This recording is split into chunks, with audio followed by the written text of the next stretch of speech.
So we're continuing what we were doing yesterday, which is the Maimer of Bosi Legani of the previous Rebbe, chapter 11.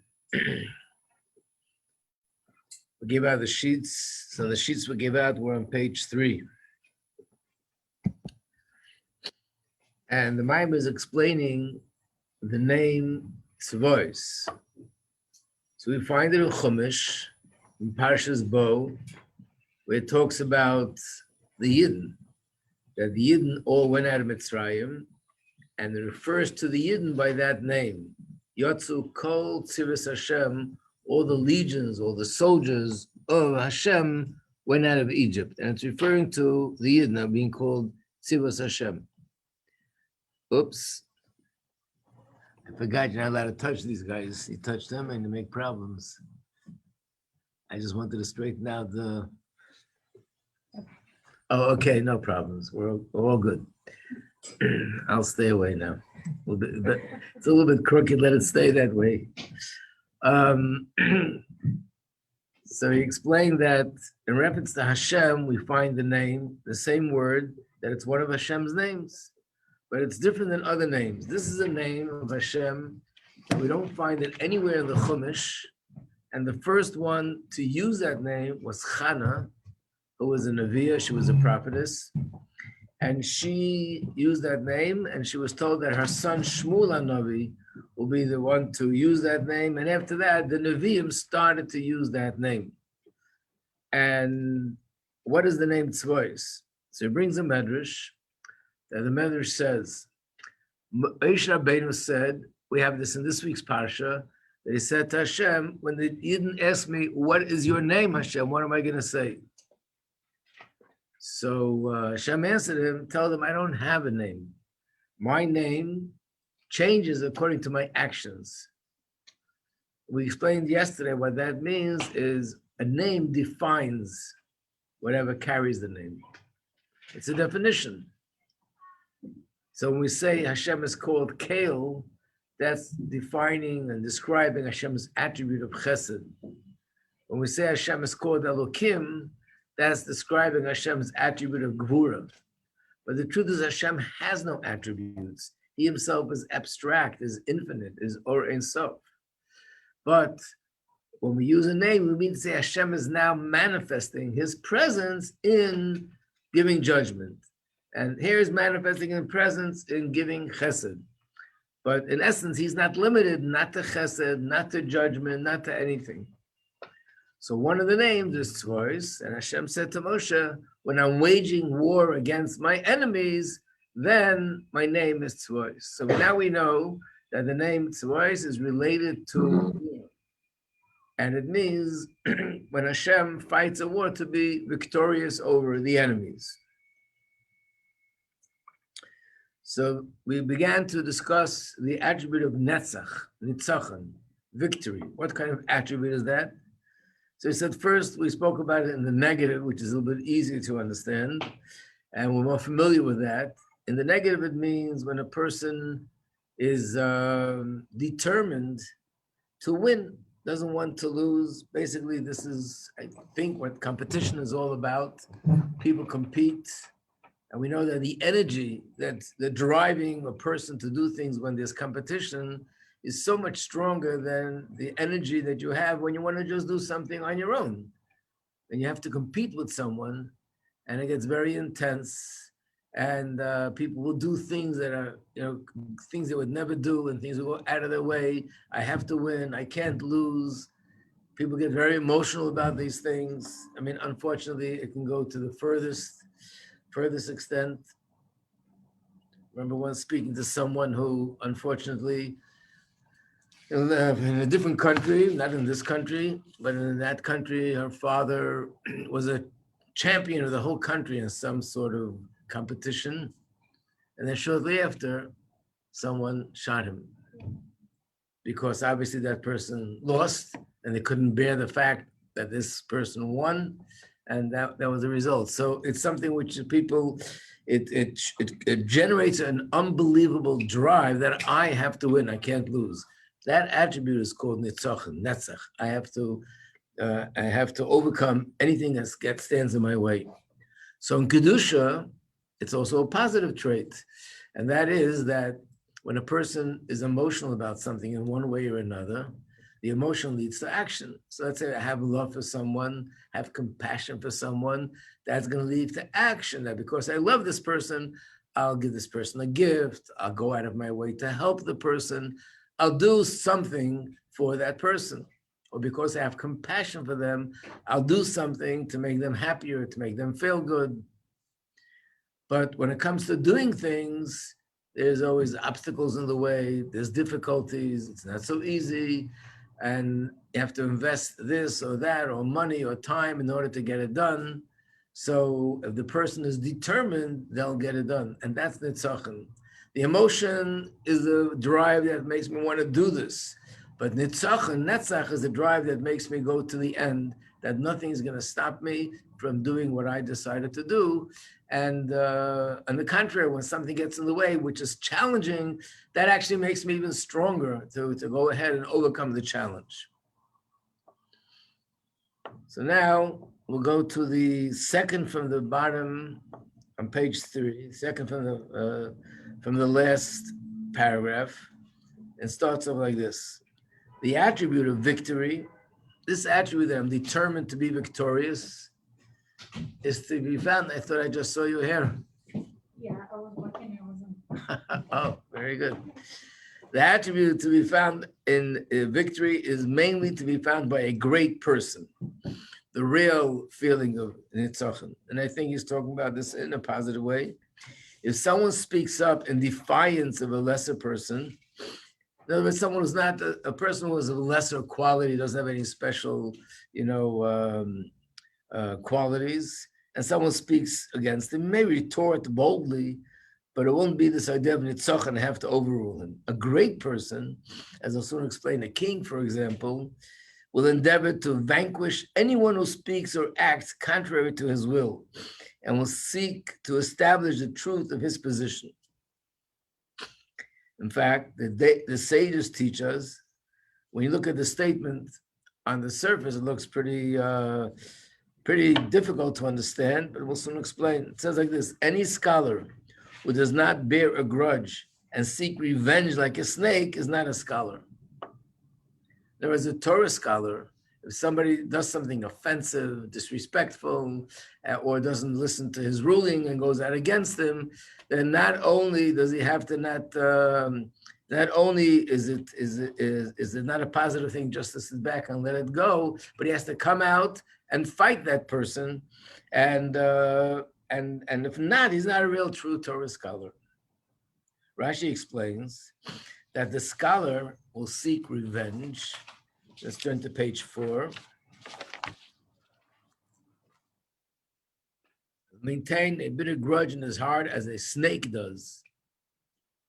And the reason why a snake is used as a metaphor, we have to look that up. It's not going to get in the way of understanding the Maimon. But the Gemara asks, how could you say that a person that doesn't take revenge is not a true scholar? On the contrary, that's against the Torah. It says, "Leisikim v'leisiter." It's a clear one of the 365 commandments. Do not take revenge, and do not bear a grudge. Some of you might remember from Pirkei Avos, what is the difference between revenge or bearing a grudge? So Rashi in Chumash says the difference is revenge is when someone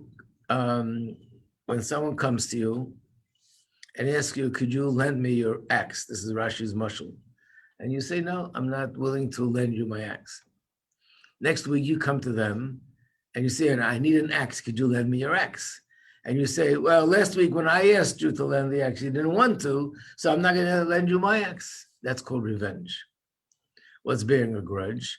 Bearing a grudge means I'm not taking revenge, but I'm going to bear a grudge. So the person comes the next week and says, could you lend me your axe? And you say, no, last week you asked me, I asked you, you didn't say yes. I won't be like you, I'll give it to you. So practically he's giving him the axe, he's not taking revenge. But he's showing him that I still feel resentment and something against you, and you're not allowed to do that either. So the Gemara asks, how could you say that a Talmud Chacham, a Torah scholar, has to take revenge? And not only has to take revenge, if he doesn't take revenge, he's not a true Torah scholar. How could you say such a thing as the opposite of Torah? It goes contrary to Torah. So the Gemara answers, Yesh hetel Talmud Chacham li'es noikem v'noiter. There is a basis why it's permissible for a Torah scholar to be that way, but this revenge we're talking about, that's permissible for a Torah scholar, not only permissible, but it's actually something which he should be doing. It's expected of him to do according to Torah. This is not the revenge that the Torah talks about. And the Gemara answers that's talking about money.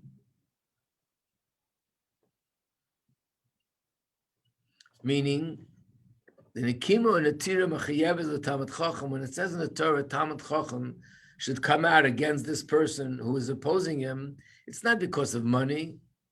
It's not anything that's related to money, but it's something else.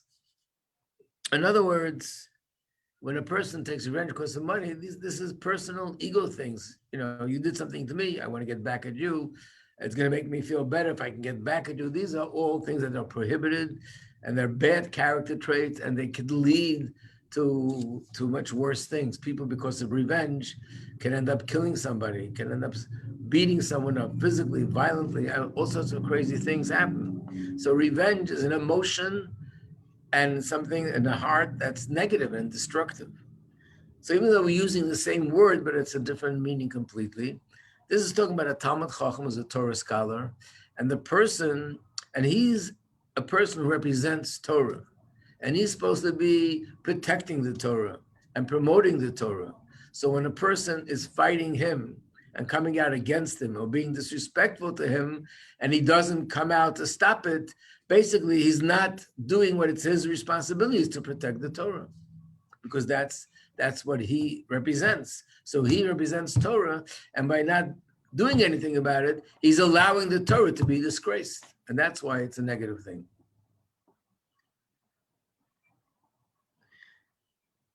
Yesh Tanai B'Dava, there's a condition. Who is permitted to do this? Talmud Chacham Davka, has to be a Talmud Chacham. What's the Talmud Chacham? Literally, Talmud Chacham means a scholar. Where am I? I'm on page 4. Sorry. And I'm in there's small little paragraphs here. So this is the 4th paragraph from the top. He who is, in English it says, he who is permitted such conduct must be a sage of unquestioned integrity. In fact, the word Talmud Chacham means a student of Chacham, meaning someone who receives from Chachma, and that all his actions and everything he does is for the sake of Chachma. I want to explain this a little bit. There's explaining with a story that happened with the previous Rebbe. And the Rebbe explains the story in the Sikha. The Frierdiker Rebbe, as a Rebbe, when he came to America, naturally reached out to all Jews and bringing Jews closer to Yiddishkeit. There were a lot of Jews who were assimilated, reform. Some of them, were anti-Judaism, didn't keep Shabbos, kosher. And the Frierdiker Rebbe came out with a call that people should, talk to them, try to tell them about Yiddishkeit, bring them closer. And someone said to the previous Rebbe that, why is he doing that? He's going against halacha. Why is he against halacha? Because in Shulchan Aruch, there are actually laws about people that are heretics, people that are fighting Yiddishkeit or go against Yiddishkeit, and there are laws about how they should be rejected from the community. So the Torah tells us to reject them from the community, and you're telling us to welcome them in the community. So you're going against the Shulchan Aruch. So the answer the Frierdiker Rebbe gave was that these halachas are found all the way at the end of the Shulchan Aruch. And the Shulchan Aruch has 4 volumes. This is in the 4th volume and in the end of the 4th. When you'll observe perfectly all the first 4 volumes and everything it says there, then you can do this also. That was the answer. So the Rebbe asked the obvious question, but there's no such rule. that I can't observe what it says in volume 4 until I've done perfectly everything with 1, 2, 3. Or I can't do something in volume 3 unless I did everything in volume 1 and 2. You do everything that you can in Torah mitzvahs. So what kind of answer that is? That being that this is written at the end of the book, you don't have to observe it until you do everything that's in the Shulchan Aruch until you get to that last halacha. Anyone remember hearing this? Yeah. I just had a question for whether the Rebbe had guidelines or not when Shulchan have identified somebody who's like neshama is waking up, kind of, say on campus, for example, like how persistent they're allowed to be. Like obviously with great sensitivity, but like I know that Shulchan are supposed to feel impermeable to their surroundings, that they don't bring Torah closer or something like that. Person for Torah. Right. I'm wondering if there's like if he spoke of explicit guidelines, for example, for like a 20-year-old student, how Shulchan should not like insist like X amount of times if like the student made it clear they're like not interested or something. So the question is, does the Rebbe ever make guidelines?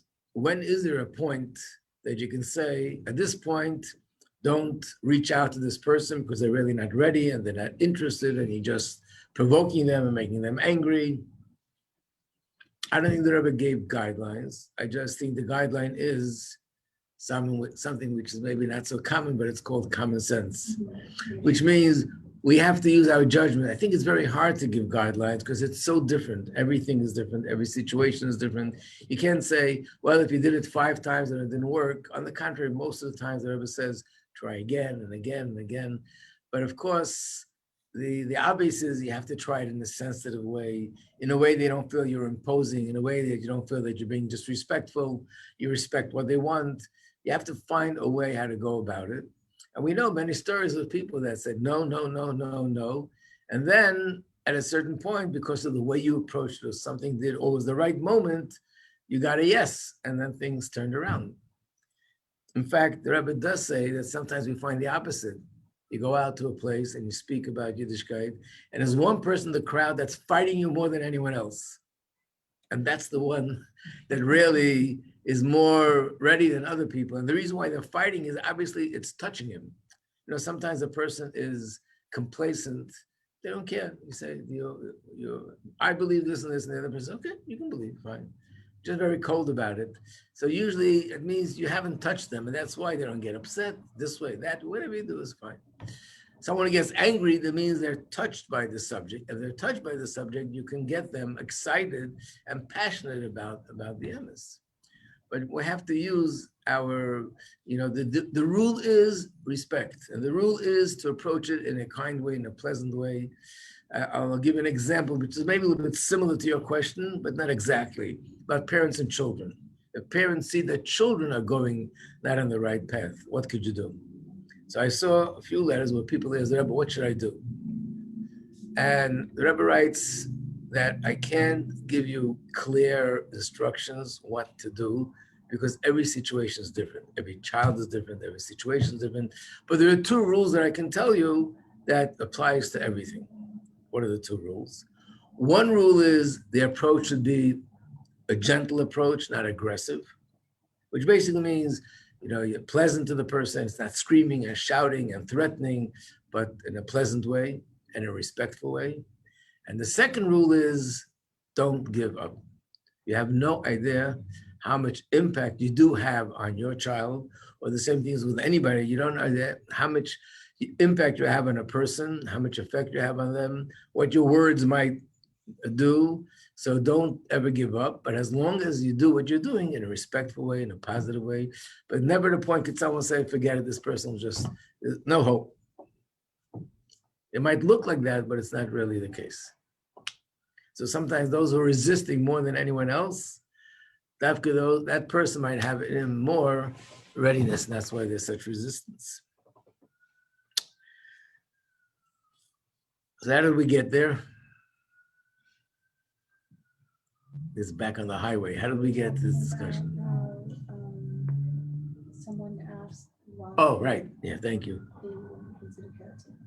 So someone asked the Friedrich Rebbe, why do you welcome these people when you're supposed to be rejecting them? And he answered, because it's the end of the Shulchan Aruch.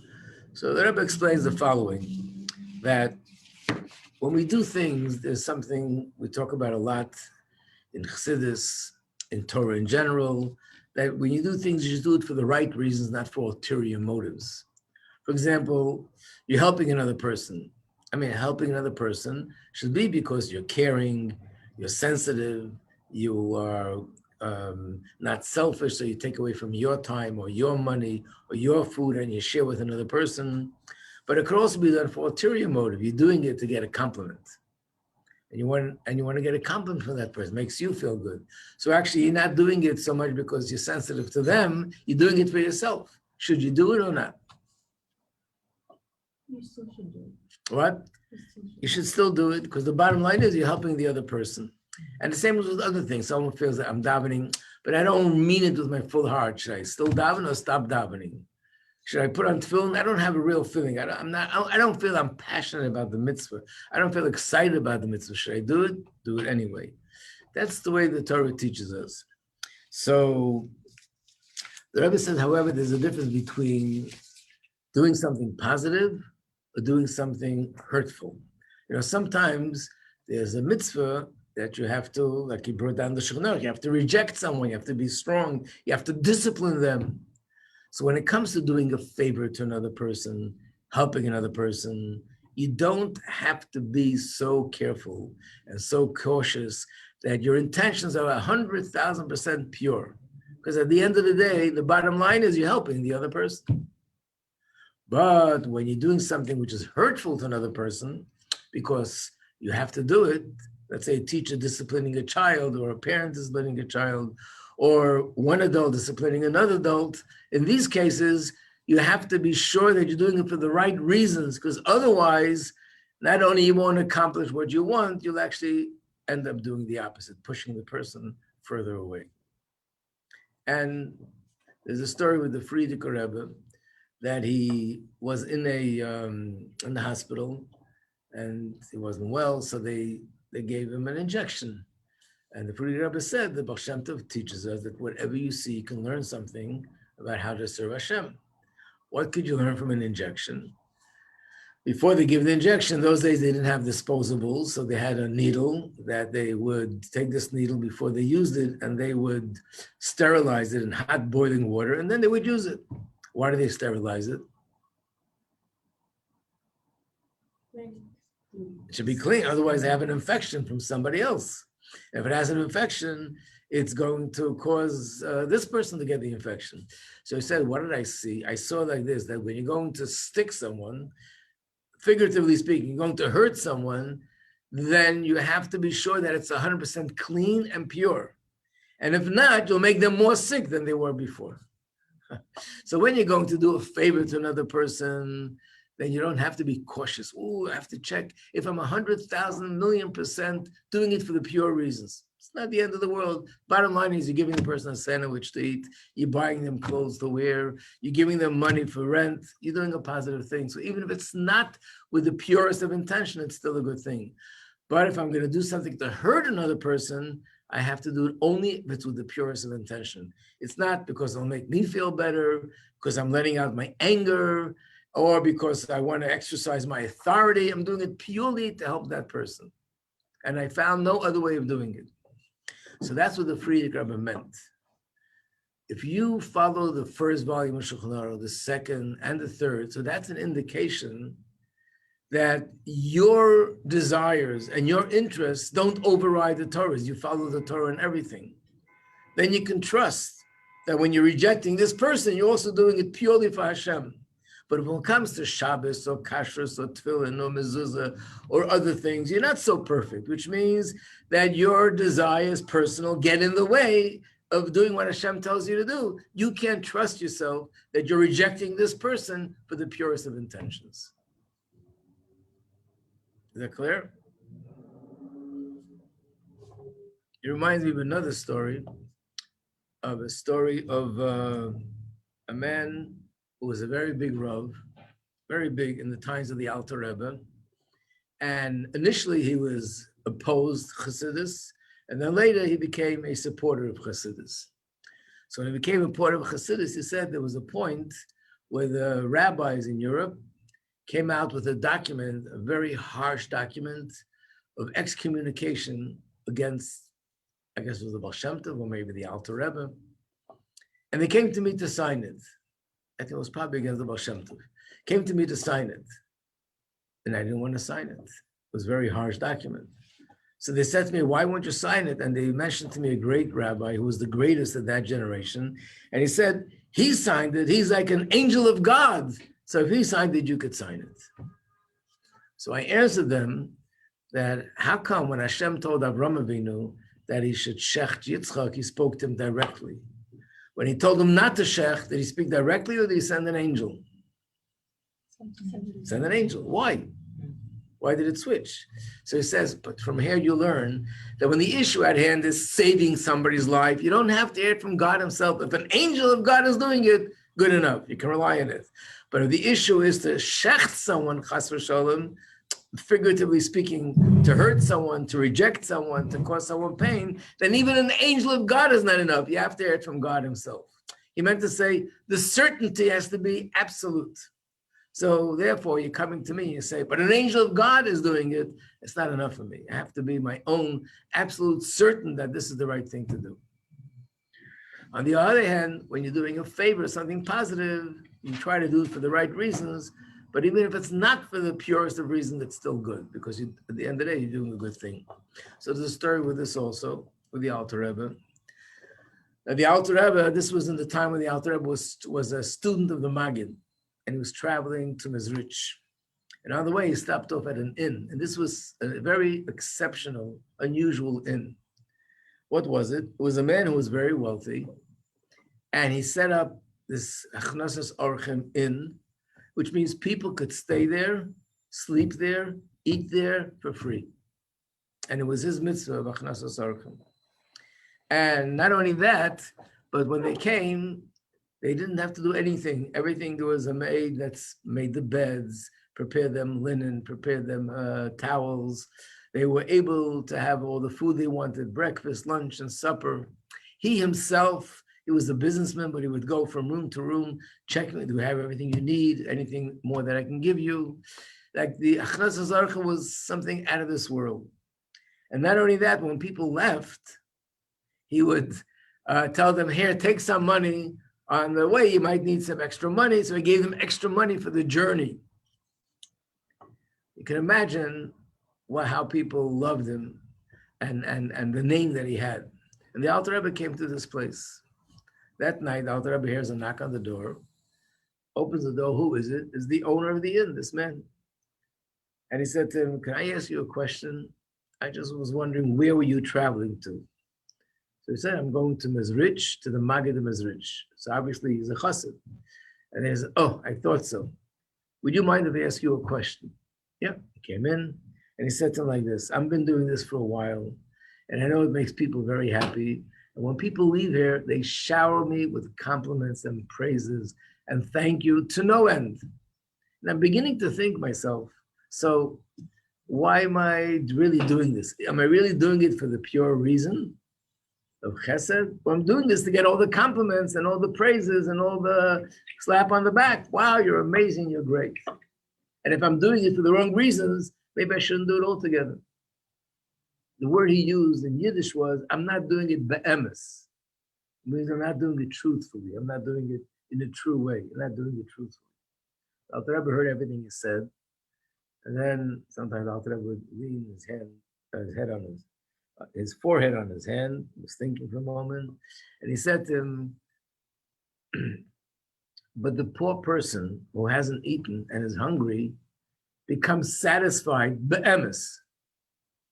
In other words, what you've accomplished, that a poor person has what to eat, and a poor person has where to sleep, and a comfortable bed, and a warm room, that's be'emes. They're really benefiting in a true way, and therefore, continue what you're doing. So when it comes to doing something positive, that what counts more than anything else is the benefit of the other person.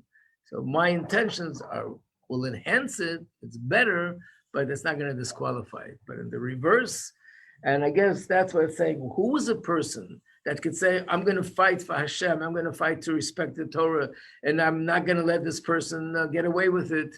You have to be a Talmud Chacham, someone that everything you do is for Hashem, that you can trust that this isn't personal ego, but it's really for Hashem. So generally speaking, this is what the Tzachon is all about, and especially by a great person. So he is sort of determined to be victorious because he knows that's the emes, that's the truth. You know, we're talking now in a positive way, a Talmud Chacham, a Torah scholar, or a Torah king. So he knows that this is my mission to protect Hashem's will and Hashem's Torah, and that the people in the country should conduct themselves according to the ruling of a Torah king. And therefore, if someone goes against it, I have to fight it to the end. The greater a person is, then the midah of nitzachon is greater. The greater they are, the more determined they are. The more that drive to be victorious is even stronger.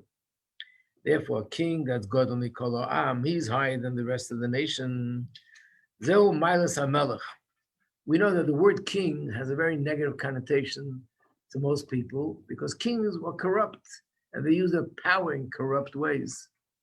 But the true king, the source for it is in the Torah, the pasuk and the Chumash, and then there were kings who were tzaddikim. So Chizkiyahu was a tzaddik, David HaMelech was a tzaddik, Shlomo HaMelech was a tzaddik, Moshe Rabbeinu was a king, he was a tzaddik.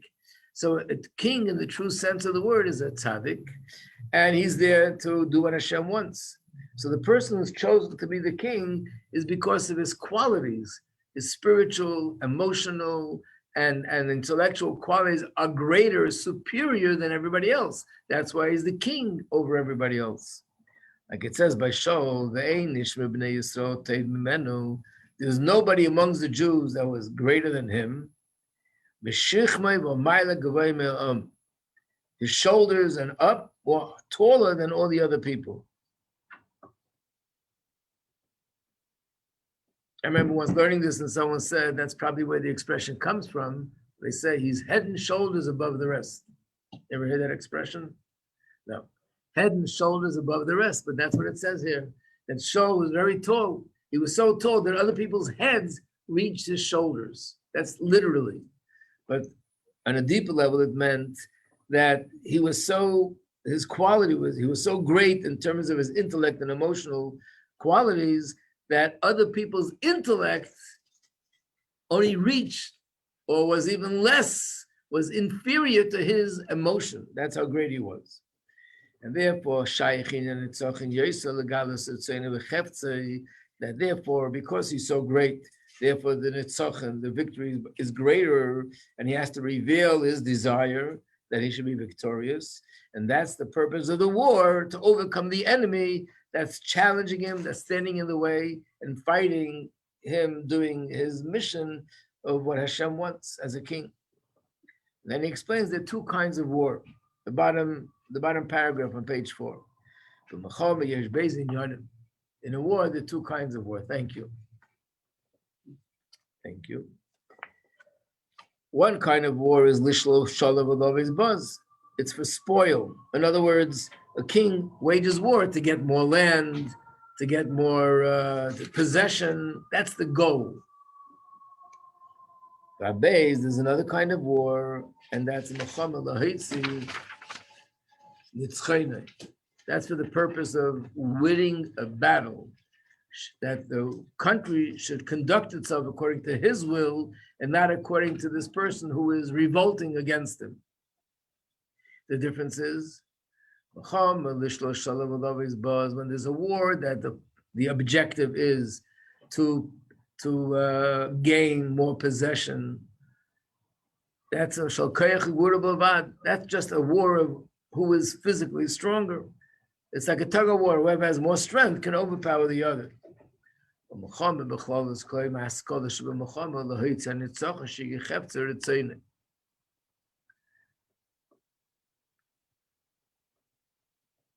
And this kind of war, if he just gets what he wants, he's satisfied. But the nitzachon, when we talk about victory in this context, is only when there's a menagid, when there is someone who's standing in opposition to the king, someone who's rebelling against him, and then there's nitzachim. V'loy menagid, if there's nobody against you, ein shaykh inyan nitzachim klal u'manig malchusa b'cheftzei. He leads his people, he runs the country, but nobody is against him. So the attribute of nitzachim is dormant. He has it, but it's dormant. What wakes it up when there's somebody that's challenging him, someone that comes out against him? Shechov is based on when he wants to do something, and there's a menagid, and there's someone challenging him. Then he stands up against him, against the rebel, and he's out to make sure that he'll be victorious to overcome that rebellious person or that rebellious party. And in order to accomplish this, the king goes out all the way. He's going to explain now that this attribute of nitzachon touches the king to the core. He'll go out all the way, do things that he'll never do for this purpose. He will squander rare treasures. Every king in the kingdom has treasures that have been sort of collected and accumulated for many years, many generations, from the fathers and the ancestors who were in the kingdom, and they were never used. In fact, they're hidden and they're sailed away. But when it comes to war, and some of these things are needed to be used, the king will squander all these treasures and give it out. And the reason is the attribute of tzachon, even though it's number 7,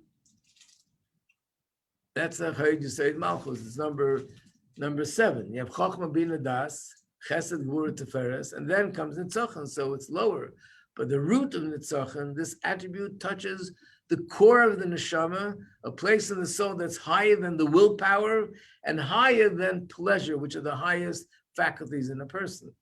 Because the willpower controls everything else, and the pleasure is the basis for my will. So the pleasure is really, when I get pleasure, that's the source of everything. But Nitzachon goes deeper than that. It reaches into the essence and the core of the neshama. And therefore the king will do things that he never did before, if that's what's necessary.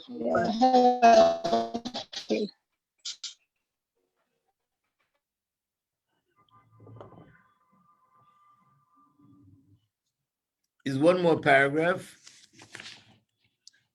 So I'll leave that for Monday, Mitzvah Hashem.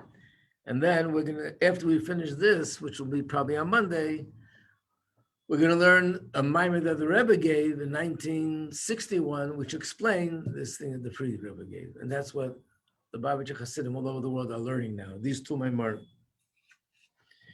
Okay, a good Shabbos, everybody. To be continued. Shabbos. Shabbos. Yeah. Shabbos.